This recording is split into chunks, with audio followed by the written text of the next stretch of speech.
This podcast is brought to you thanks to the generous support of Whistler Blackcomb, leaders in delivering adventure. I was recently on a panel where we all had to discuss near misses, and then they got analyzed by the audience in the group. And the pattern through all of these near misses, these were from veteran people who had been at it for years. The pattern is doing something that they kind of knew they shouldn't be doing. Something was nagging, but they did it anyway. And so if we know that that's an obvious pattern that leads to accidents, how do we try and get out of that? This is Delivering Adventure. Welcome to the podcast that explores what it really takes to share adventure like a pro, with your friends, your family, and as a profession. My name is Chris Capio, and I'm coming to you from Whistler, British Columbia. And I'm Jordy Shepherd, recording from Canmore, Alberta. After a lifetime of working extensively in different parts of the adventure guiding industry, Chris and I have teamed up to launch this podcast. In each episode, you will hear top adventure guides, managers, marketers, and athletes share their best stories, advice, and trade secrets. The goal of this podcast is to share how you can take yourself and others farther from the mountains to the office and beyond. In this episode, we are joined by Grant Statham, who helps us to understand the role of risk and adventure. Grant Statham is a mountain guide and visitor safety specialist with Parks Canada, based in Banff, Alberta. Starting at 17 years old as a climber and ski patroller, Grant became an ACMG IFMGA Mountain guide by the age of 24 and has pursued a 35-year-long career in mountain and ski guiding, avalanche forecasting, mountain rescue, and risk management.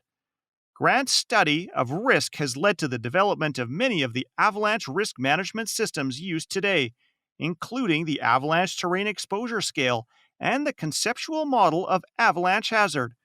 Grant is an adjunct professor with Simon Fraser University's Avalanche program and a longtime Arc'teryx ambassador who works internationally as a risk consultant and ski guide. Managing risk is an essential part of delivering adventure while avoiding misadventure. Understanding what risk is and how to evaluate it is really the first step in managing it. This is the first of 2 episodes featuring Grant Statham that we are putting out to explore this super interesting and important topic. I've known Grant for quite a while. He has many mountain community achievements. Chances are if you do any ice climbing or backcountry ski touring in Canada, North America, and even throughout the world, you have really been touched by a lot of the risk process that Grant has brought. Anything to do really with decision-making in the backcountry, in the winter environment specifically, anything to do with the avalanche terrain exposure scale that we're going to talk about here coming up. Grant has really been a big driver of that and part of that process. Well, that sounds awesome, Jordy. Let's bring Grant into the DA studio. Hello, Grant. Welcome to the podcast. How are you today? I'm fine, thanks, Chris. Where are you coming to us from? I'm in my house in Canmore, Alberta. Awesome. What's the weather like outside? Looks beautiful. Crystal clear. I think it's about minus 20, about 10 centimeters of snow on the ground, and I'm planning to go for a Nordic ski after this. Wow, that sounds great. To start off with, can you tell our listeners a little bit about your background and how you got into the adventure industry? Well, I grew up on the west coast of Canada, Vancouver Island, and was always interested in, my parents took me out camping. We did a lot of outdoor stuff, so that's really where it started for me, was camping and canoeing and hiking with my parents. And I was always interested in mountaineering. From my house, I could look across Juan de Fuca Strait and see Mount Olympus, this beautiful big mountain in Washington State. And I looked at it all my life growing up. Started rock climbing in high school. My mother made a firm rule in the house, no mountaineering if you don't take a class, which seems like a pretty good rule. So I came to Banff right after finishing high school, like it was here the week after, took a mountaineering course, returned back to Victoria, climbed Mount Olympus that summer, which remains one of my highlights because that was a pretty cool feeling. I was 17 years old. And then like 6 weeks later, I was in Banff for one winter, apparently, and got a job at a ski hill, and that was 36 years ago. I'm still here. And, I guess getting here and just my goal was to learn to ice climb. That's why I came up here, not to ski. Be honest with you, I didn't even think about skiing. Just remembered at the last minute, oh yeah, there's skiing up there. And then I got a job at a ski hill and just kind of took off. As soon as I started climbing, I really got into it. And, within a couple of years, I got a job at a Army cadet camp here in Banff and was exposed to some guides who encouraged me to take my guides courses, which was not something I'd really even thought about. So I did that, and then I passed, which also surprised me. And at this point, I was like 20 years old and still planning to go back to home and go to university. And now I was a ACMG member and I could make some money. So I started doing that and started working at the ski hill and kind of went away like that. And it's just led to, I got to say, 30 some odd years of adventure, all this stuff. It's just growing from there. So can you tell our listeners a little bit about what you're doing now? Sure. Right now, I work for Parks Canada. I've been working there for almost 20 years. Right now, I work in Banff, Yoho, and Kootenay National Parks, and I'm a visitor safety specialist. And so that means I'm part of a team of about 10 people, all of us mountain guides and search and rescue specialists and avalanche forecasters. And we look after all the avalanche forecasting for the highway and for the public and all the search and rescue inside Banff Park. And then I still work part-time, kind of on my time off from Parks Canada. I do quite a bit of consulting work, risk review, program reviews, that kind of stuff. And so, and some guiding still too, mostly ski guiding. I'm not guiding climbing really much anymore, but still trying to ski guide. Been running trips to Japan and doing some snowcat skiing this winter. So you touched on climbing Mount Olympus as a big achievement for you, and those are often some of our biggest things, right? The first time we do something big like that, it definitely stands out in our memory. Can you share some of your other notable adventure-related accomplishments? Some of the things that you were really proud of doing. Most of them are climbing related. Like the first 20 years up here, that's really all my focus was on climbing mountains. At the time when I was young, my dream was to, climb 8,000 meter peaks by hard routes.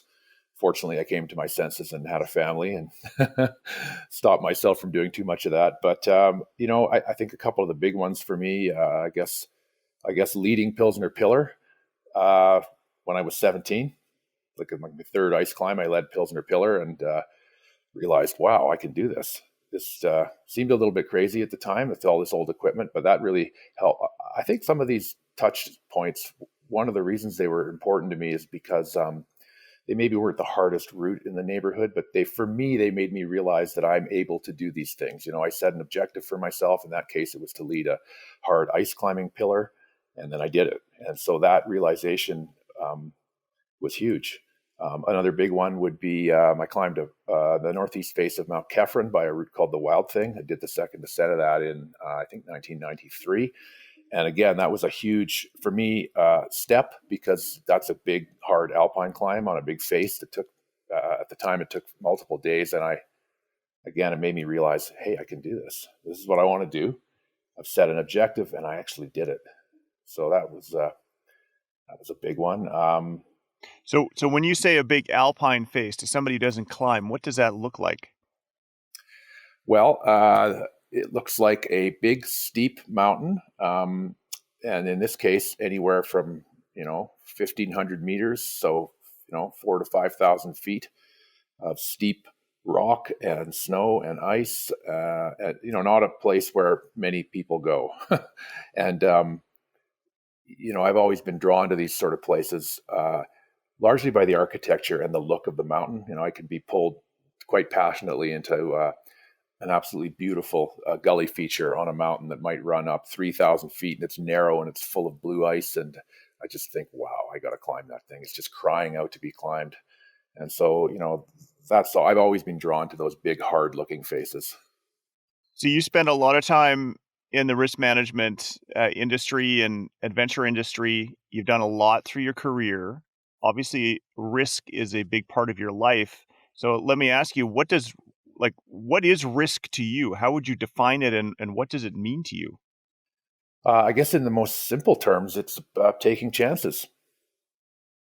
really. I mean, taking a chance, that's risk. There, and we can work our way down from that, as I'm sure we will over the next little while here. But that's what risk is taking a chance, and it's essential in life. Like, you don't go anywhere, you don't do anything in life without taking some kind of chance. Depending on what your situation is, you've got to get through your day. Every single day, you got to take some kind of chances or make some decisions about simple things, complicated things, and that's what risk is. And every single one of those decisions has an element of chance, and then an element of consequence. So you ask yourself, if I do this, what's the chance that this will happen? And if it does happen, then what? And so for me, that's really the simplest form of it, is about taking a chance on something. So what does risk mean to you personally? Why do you take risks? I bet I take risks for the exact same reason as everybody else in the world. I do it to get through life. I do it to get things done. You can't get anything done if you can't take a risk. I do it mostly for me to accomplish my goals, and not just those big climbing goals, like anything. I want to go for the Nordic ski today. I'm coming off an injury, so I'm asking myself some questions. Should I do this? And what's the chance of me falling over today and hitting my arm? And if so, what's going to happen? Like everything we do. So I feel it's important. Risk is just inherent in everything that we do if we want to get through life, for all people. I think that if you don't take risks, you're paralyzed in what you can do. And people who might say that they don't take risks, well, they actually do. They just take different kinds of risks. Like everybody takes risks in their day-to-day, everything they do. Every time you step in your vehicle and go somewhere, every decision you make is some kind of risk-based decision. And it's different for all people. So I think it's important, really important, that people often don't think about it. Like, risk is something they haven't thought, oh, I'm taking a risk, but they're just making some kind of decision. But actually, if you stop and reflect, that's actually what you're doing many, many times a day for everybody. Yeah, and really, if you don't take any risks, there is certainty that you're not going to get anything done. You're not going to move forward. You're not going to have opportunities. Absolutely. Unfortunately, risk is portrayed often as loss. So that's really common. You read the risk literature and it's talking about, the negative consequences of things. So if you do this, then you're going to get hurt, or you'll lose some money, or, something bad's going to happen. But the entire reason we take risks is so that we get benefit. I mean, that's the other side of the consequence, which is often forgotten. But the reason to take a risk is to get some sort of benefit. I want to go for a cross-country ski today because it's a beautiful day and I haven't been out for a while because I've had an injury. So that's really important to me, and it's going to feel great. So I'm willing to risk the chance that I might fall over and land on my arm. And so even if people buy lottery tickets, I mean, that's a risk, right? You're probably going to lose your money because the probabilities of winning are so low, but you might win. Like, we wouldn't do anything if there wasn't some opportunity to gain from it. And sometimes I think that's lost. You'll never win the lottery if you don't buy a ticket. That's a certainty. Absolutely. Yeah, there you go. That's a certainty for sure. Yeah, actually, just to add on to what you're saying, Bruce Wilson, who is one of our guests, his episode should be out now. He asked me a couple of years ago if it's possible to live life without taking risks. And I sort of paused on that and came to the realization that actually it's not.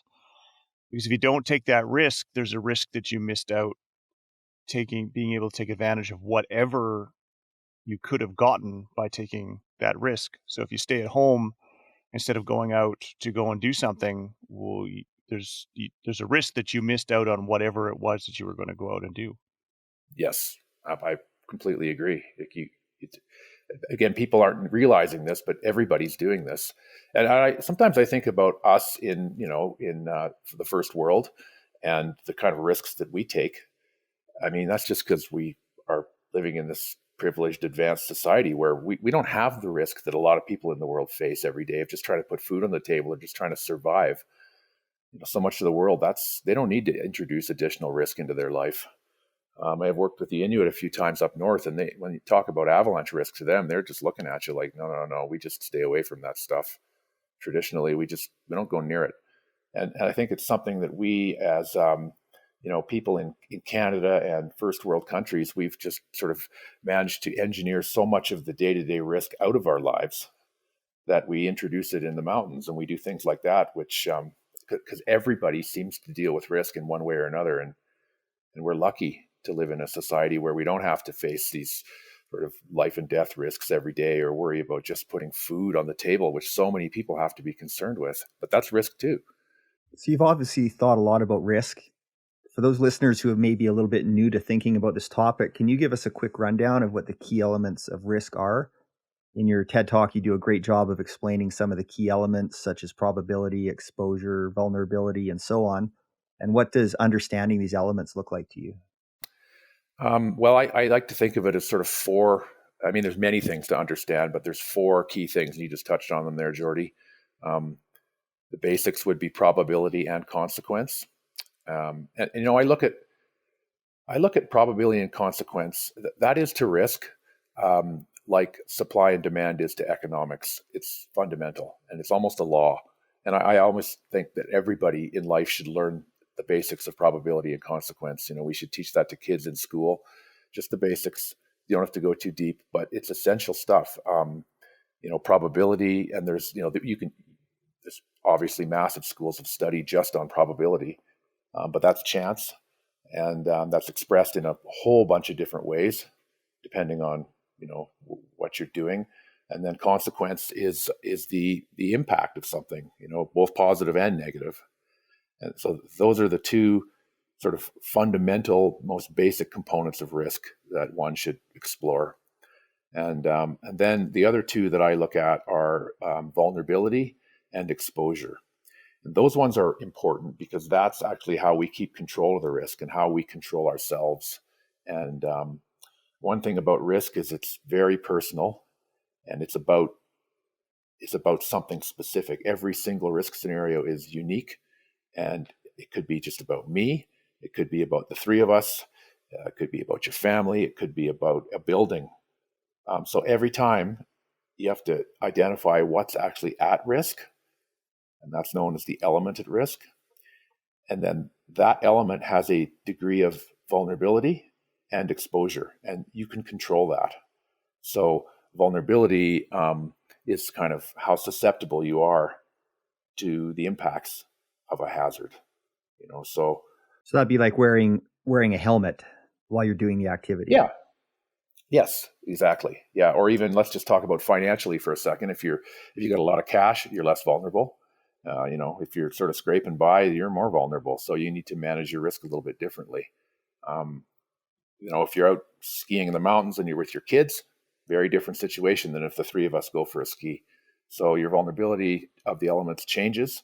And based on that, you adjust your exposure. And this is the key piece. And, as a climber and a guide, exposure is like just fundamental to everything. We talk about how we move through the terrain and our position in the terrain.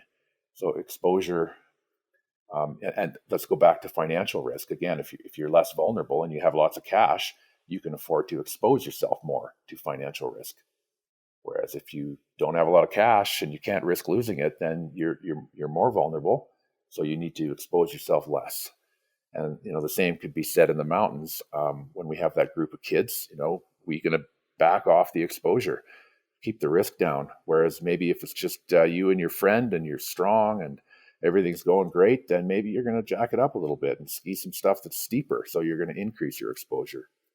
Yeah, and I like to think about exposure as being kind of two pieces. One is how long are you exposing yourself to the potential consequence? And then the other is how much assets are you putting into that, whether it's people or money or whatever that is exposed to that consequence. Mm-hmm. Yes. Yeah. Yeah. You're right. Like if you have more at risk versus less at risk, is that what you mean? Yeah. So more time or more stuff at risk. Yeah. Yep. And I sometimes, certainly in the mountains, I think of exposure as having, similar to you, two components, both time and space. So if we take, mountain travel, how long are you in the position, and where is the position? So the actual location itself, which is space, and then how long, which is time. Are you a little closer to that ice fall, or are you a little further away from that ice fall? And then how long are you actually spending around that ice fall? Exactly. And every step you take to the left or the right, your exposure could be just a little bit different. So, I think that's how we control it. That's how we can keep control on the risk, is to manage our exposure to it. I've had trips like going up the Athabasca Glacier is classic, where you're choosing, are you closer to the seracs off of Mount Snowdome, or are you closer to crevasse fields on the other side? And what is the bigger risk? What is the biggest hazard to you? And what is the biggest potential? And where are the unknowns of all that? That's a good one to explore. So if you're gonna go up under the serac, you're taking a different kind of risk than if you're going to go up through the crevasses, where maybe you could see them, or they're very different scenarios. Yeah, and one, you might be able to go more quickly under the serac hazard where there's less crevasses, or you might be going more slowly through the crevasse field, and that whole extra time that you're spending in your day is a certain amount of risk associated with that too. There's exposure again. So if you go through those crevasses, you're going to, double your exposure time.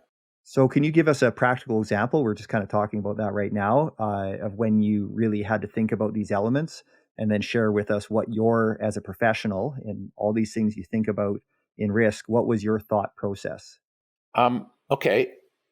Before doing that, I just maybe want to I guess what I got to say is, like, when I'm actually out there managing risk for real and on the ground, I am not calculating probabilities. I don't think any of us are doing that. No one's doing math or anything like that on the ground. So I kind of look at this as having two ways. And, I think these days, many of us recognize that sort of two ways we think. There's the sort of the system one method, which is intuitive and quick. We take information in and we make judgments, and it's subjective type of decision making, and it happens in real time and it happens fast. And so that's how we make decisions, and in the mountains or on my bike or anywhere where I'm actually making risk decisions quickly. And I would contrast that with a system two, or a slower way, a more calculated, mathematical, possibly a more structured way of thinking about risk. And that is slower. And so you can't do that when you're, ripping downhill on your bike, or you're, necessarily skiing. And so I use both those systems. And the reason I wanted to start with that is because to describe scenarios like you asked, like the first one, if we pick some kind of skiing scenario, or let's pick climbing a hand crack, for example. Okay, I climbed a fantastic splitter in the Bugaboos this summer. Climbing is an excellent place to think about risk, because I'm looking at this crack, and I'm not thinking about probability, consequence, exposure, and vulnerability while I'm leading that pitch. I am not. I'm mostly thinking about not falling off and getting some gear in. But those elements are there.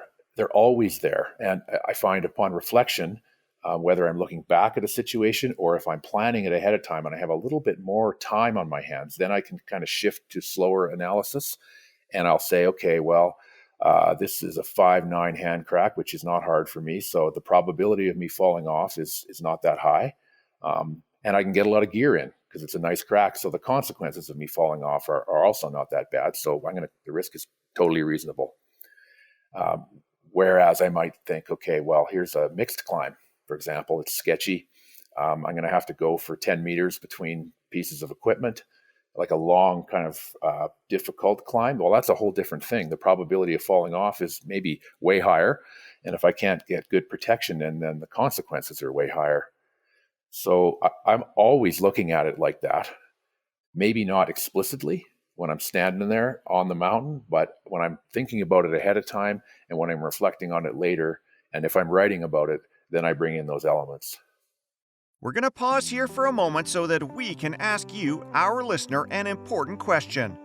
Are you enjoying this episode so far? If you are, then please take a moment to follow the show in your favorite podcast app or service.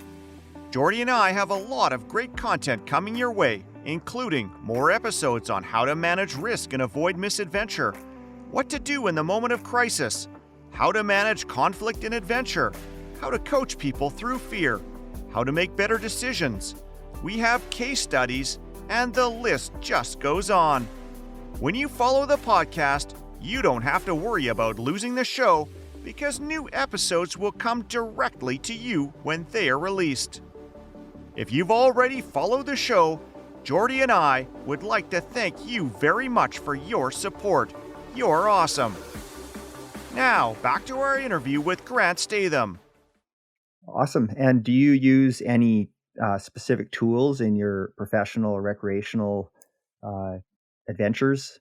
Things like there's the evaluator, which helps us, kind of look at risk. You plug a bunch of variables in, actually not that many variables, and the type of terrain, which you're obviously very familiar with, the avalanche terrain exposure scale being one of the creators of that. Or there's a the response assessment and decision-making support tool, RADAMS, that some SAR teams use. It came out of British Columbia. And there actually is kind of a bit of math associated with that, but the end result is it puts you into a heat map where you can kind of see, you input some variables, and then it shows you, oh, am I kind of more in the green or the yellow or the full-on red zone? And then you still might go, but you might adapt what you're doing too. So do you use any of those types of tools in your life? I would say yes. At the workplace, I do.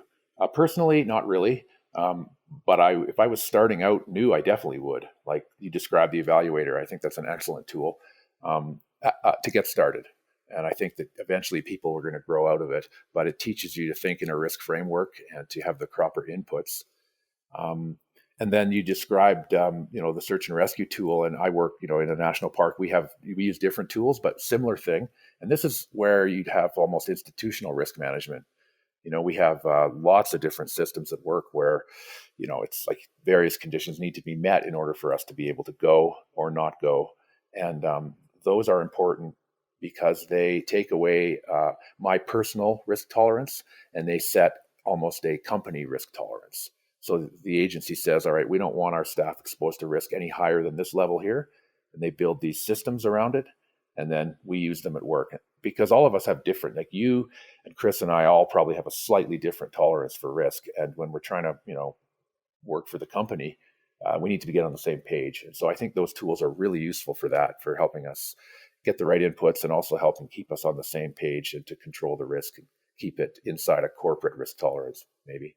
Yeah, and I would encourage our listeners to find a tool and a process that works for you and use it.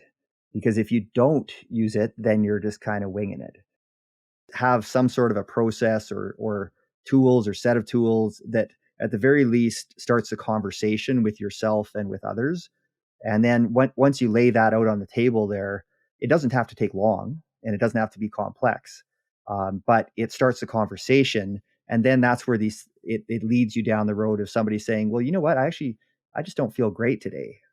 Or, my great aunt Edna died yesterday and I'm just not feeling it.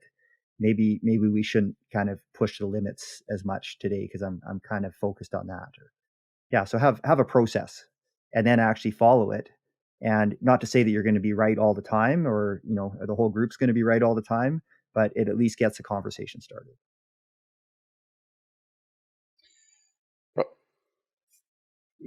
Just going to say it probably helps to manage group dynamics quite a bit too. In any group, you're going to have someone who might want to take, a little bit more aggressive than someone else. And if you've got a process that everybody's kind of believing in, then it sort of helps to manage it on behalf of the group.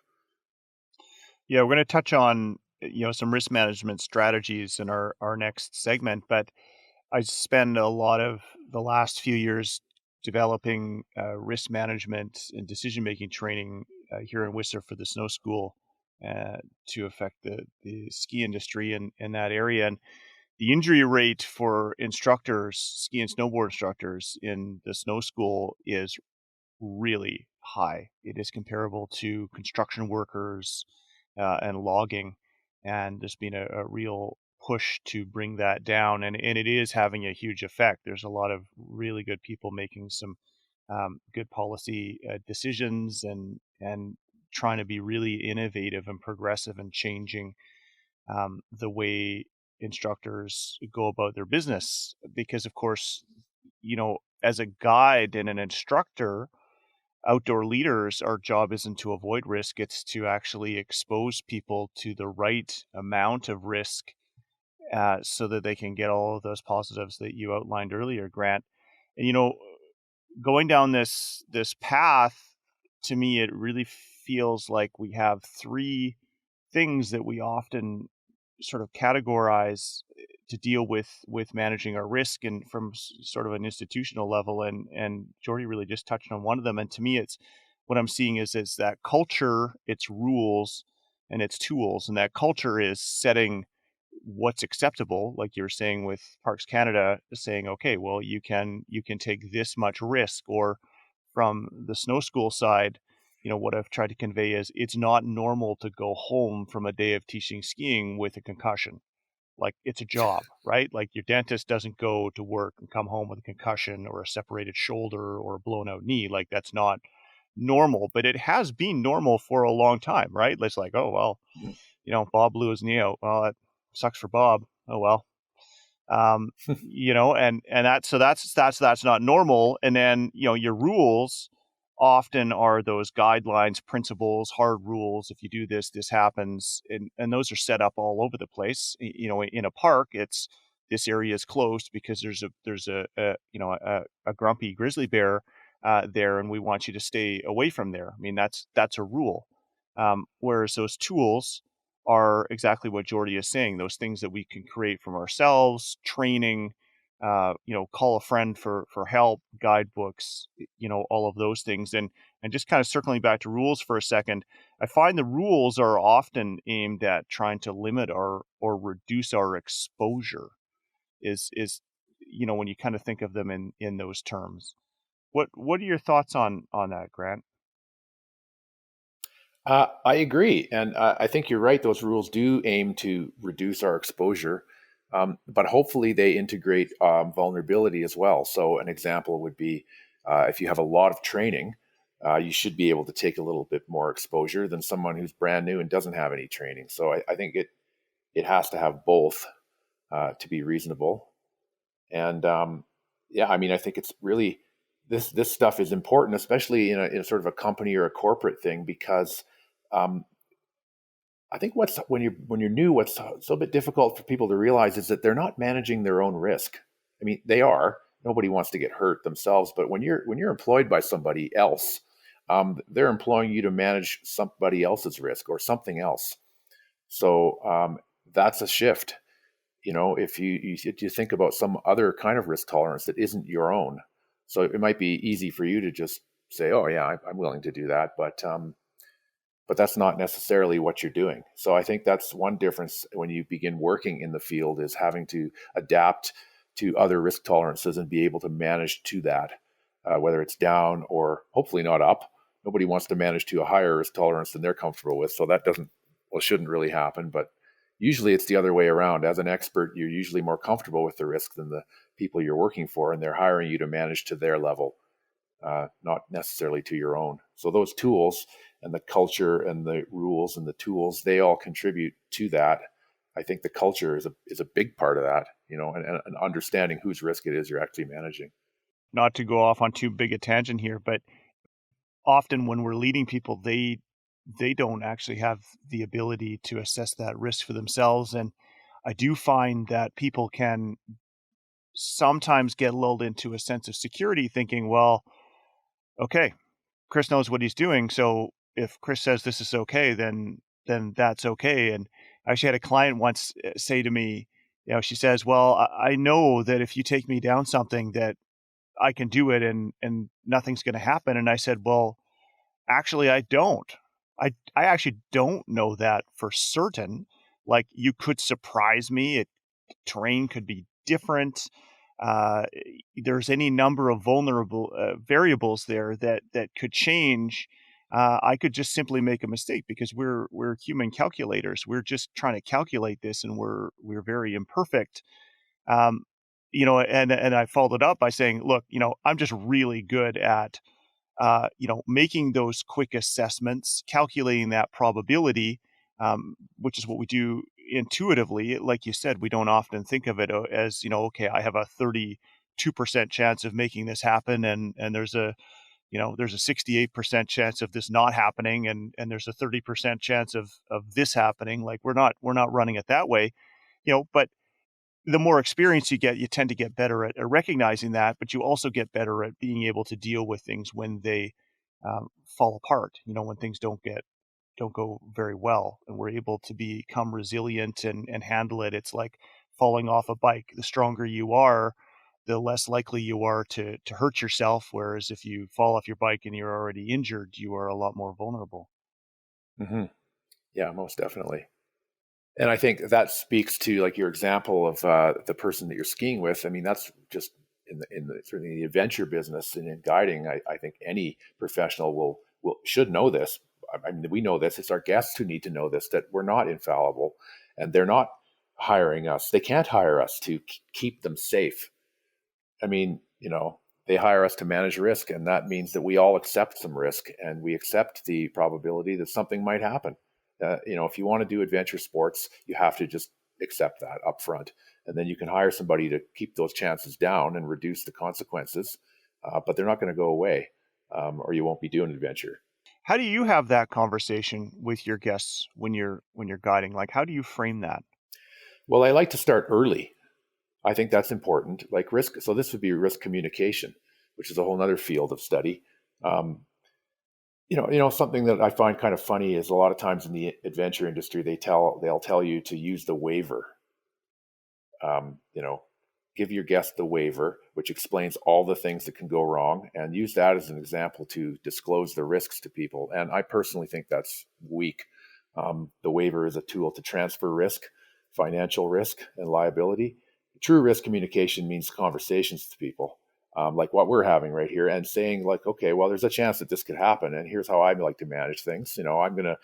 Here's the way I approach things. On days like today, I'm going to ski in the trees because of these reasons, and but there's a chance we could trigger something over here, and just to be really honest with people, really honest, and make sure that people don't think that that you're going to keep them safe. You're going to do the best you can. But nobody can keep anybody safe if they want to actually achieve their objectives in adventure. So I just make sure I have that conversation early. Yeah, and there's also communicating past that, saying if something goes wrong, and which I'm not expecting it to, but if it does, then we have all these pieces in place with a plan. We have, we have communication out. We have, these resources we can call upon. I have this stuff in my backpack. So there, that there's actually been a plan put in place for dealing with emergencies should they arise. Yeah, and communicating that to the people. Yeah, you're right. As part of the trip planning, to say, yeah, we have these things with us for this reason.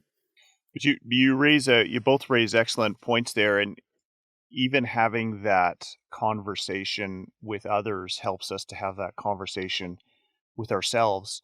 I've sat in on a number of sort of peer review processes where you hear a work colleague go through how they got injured. And in every case, there is at least one vulnerability, if not a set of vulnerabilities, that ended up making that person more susceptible to getting hurt.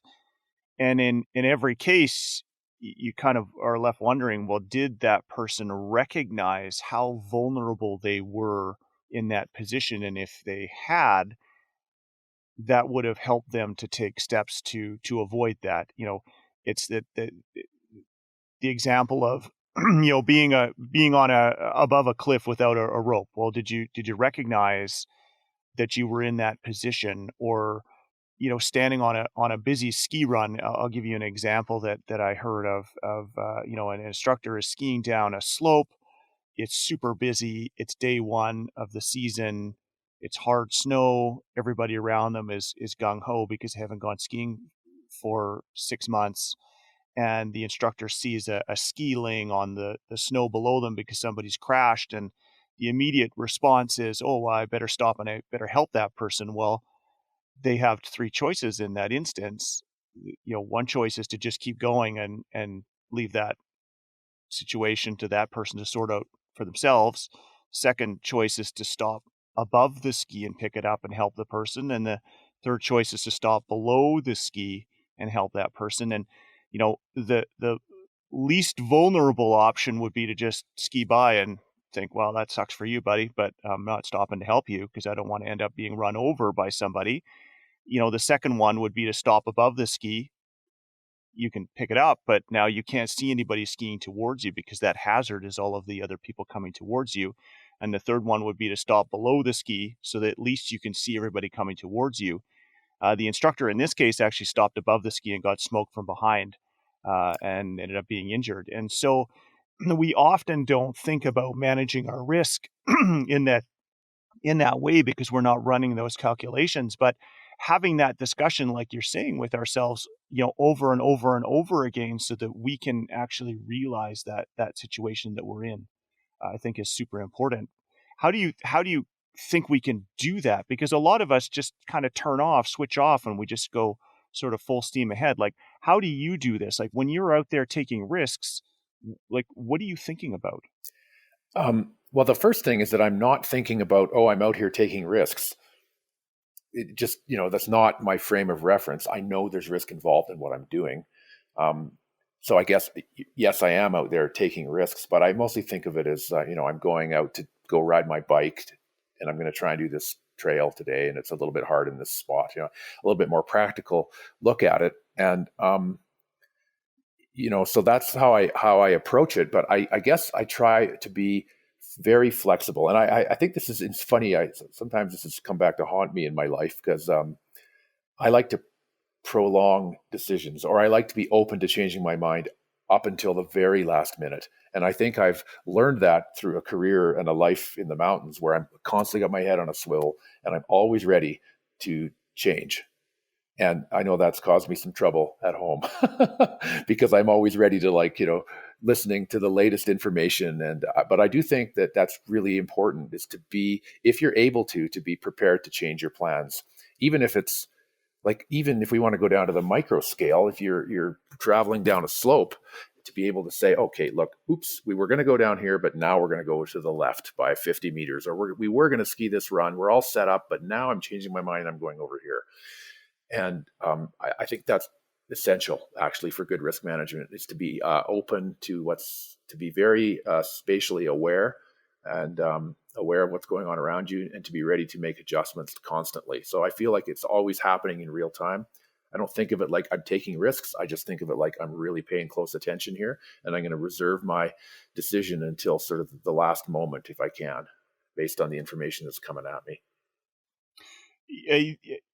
You raise such an excellent point. As soon as we decide to do something, we take ownership of that. And as soon as we own something, we tend to want to follow through on it. And one of the things that I try to really do is to not make the decision before I have to. Like, there's no reason to.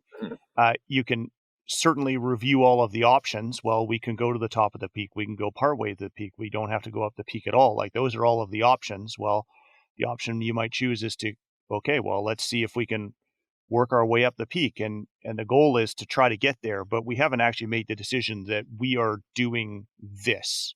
Like, that's not that 100% thing, so that you still have that opportunity to say, well, you know what, things have changed. I don't think we can make this happen. Let's return. But that's hard for people, especially, and I find as a leader, if you communicate to people, this is what you're doing beforehand, all of a sudden now you've taken ownership.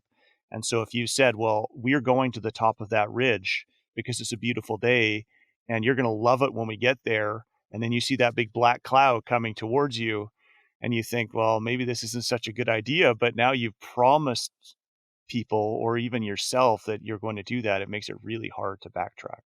Yes, but the backtracking and the error correction is so important. Like, you're committed to something, you're into it, and suddenly you realize, wait a second, this is wrong. I shouldn't be here.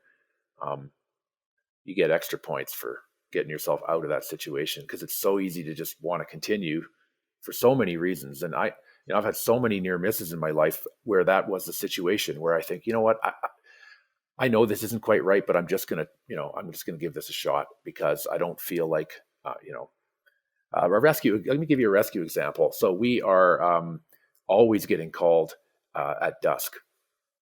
at dusk, things just seem to happen. I'll get in the summertime, the phone rings at 7 o'clock at night, and I know it's dark at 9, and I got to go get in a helicopter and go get somebody. And I have to make these decisions together with my team and with the pilot, like, can we do this or not? And so the alternative, if I really want to use the helicopter because I'm going to be done in about 90 minutes. I can get the whole thing finished. And if I don't use the helicopter, I'm going to be up all night hiking in the dark, which I don't really want to do. So there's this pressure I feel it. I want to use that helicopter, but it's going to be dark soon and it's definitely riskier. So sometimes having to make those decisions, you get yourself into we start, and then we just have to realize, we can't do it. We just have to take option B. I think you said earlier, we've always got a few options. So in this case, we're going to take option B. It's not the desirable option. I do not want to go hiking all night in the dark here, but it's the right choice. And those decisions, I think, are hard to make because they have an impact on you. Like all of a sudden, instead of being able to be in bed, in a couple hours, I'm going to be awake all night. So you think, well, wow. But I find once you actually make the decision and it's over and you move on, you always feel good about it. Every single time, I always think, oh, I'm glad I walked out of that slope, or I'm glad I bailed. I climbing some route. I really want to do this thing and it's just not working properly. And I'm just tormented as to whether I should continue up or I should go down. There's not a single example I have of descending off of something like that where I thought to myself later, that was a mistake. I should have kept going. That's never happened. So I think those are hard decisions to make, but they seem like really good decisions afterwards. I also find if it's becoming a bit of a difficult decision and you're like, well, should I do this or should I do this? It's often not actually that difficult a decision. The decision has actually presented itself, the proper solution, and you're just wrestling internally with yourself on that or within your group. And you can back off and say, you know what, if we're having this much discussion or this much angst about it, then there's probably a pretty clear path. It's probably not the one that we want to take, but probably the one we should take. Totally agree with you. And that's funny because that's happening in front of you and it's hard to see it. But I think you're absolutely right. If all of a sudden you realize it's like I'm swimming against the current here and I cannot seem to get anywhere, you just realize, okay, I give. Let's do the easier thing. And how many accidents have we all heard about or all been part of where it's like just kept pushing, kept trying, this way didn't work, so I'm going to try this way just to make it work. And then lo and behold, it doesn't work. Mm-hmm. And there's a bad outcome. There's a consequence of that. Mm-hmm. Yes. So we're going to talk about more of the rules and tools, ways of, strategies of managing risk. So why don't we finish off this segment here just by sort of defining then, like, what is that culture? Because both of what you're speaking to here really does form that foundation of what risk-taking culture is for each of us.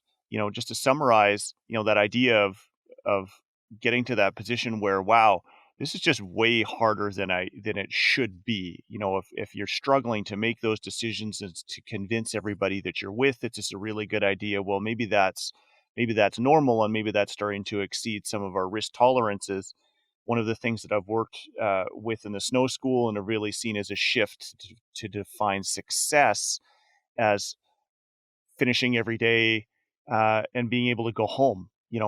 Going home at the end of the day is how they put it in. And Will Gadd actually framed it even in probably a better way that a lot of people can really connect with, which is in the bar by 6 is how he actually summarized it. And so, just expanding out on that thought, how would we define responsible risk-taking culture for each of us? Because that's really what's informing our decision-making, whether to make that decision to pick plan B because it's the better one, or to just go for it and see what happens.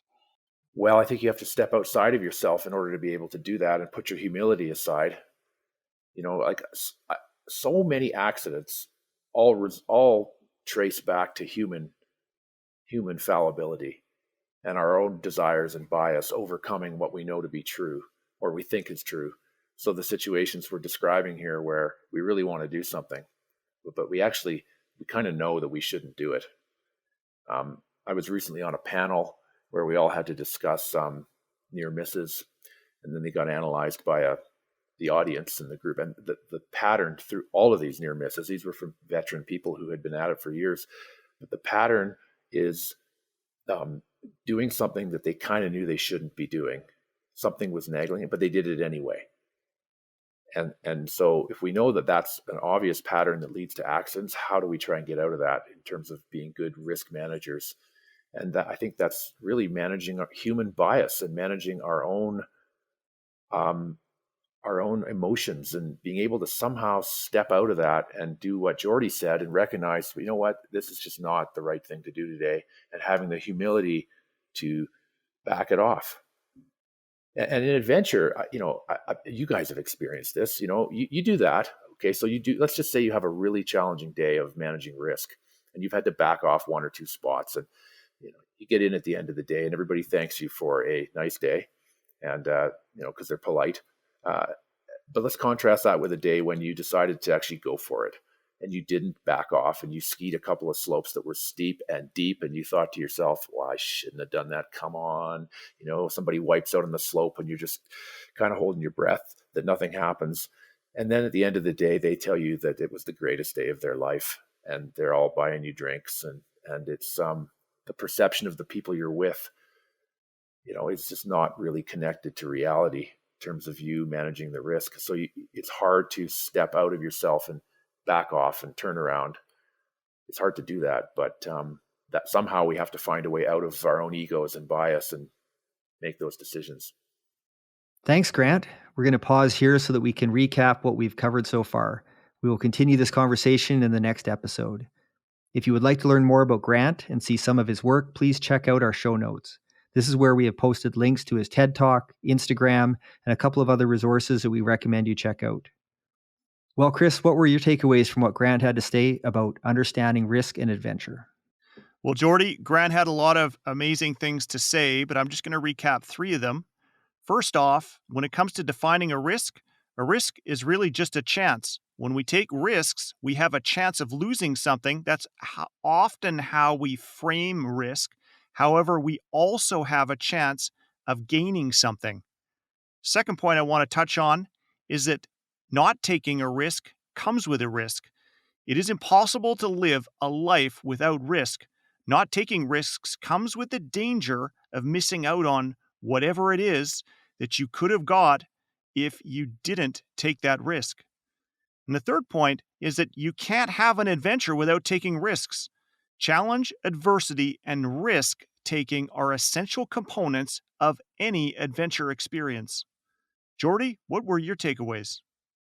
Those are great points, Chris. A couple that I got out of this session with Grant is have a process that helps guide you in your risk-taking. This can be a decision-making tool, a framework, philosophy, or even a list. This process that we use to make decisions will increase your chances of having a positive outcome. Another one that really struck home for me is reserve your decision until you have as much information as possible. Waiting until you have to make a decision can keep your options open. Sometimes you have to make a decision more quickly, but if you can, delay a little bit as you're coming up to a fork in a road, then choose to do that and make decisions with the best, most recent information possible. Something might have changed in your group dynamic, how everybody's doing. And if you commit too early to decision A, it might have some negative outcomes. Whereas if you'd chosen decision B, well, maybe things will be a little bit better for you and your group, safer and much better experience. So this means that if new information becomes available, you haven't committed yourself to the course of action that may be hard to reverse. Excellent points, Jordy. Now, I have a question for our listeners. Did you enjoy this episode? If you did, please share it with your friends so that they can enjoy it too. This will help us to keep this show going, and your friends will appreciate it as well. In our next episode, we continue the discussion with Grant and move on to exploring some of the key strategies to managing risk while leading adventure for ourselves and others. Thanks so much for listening.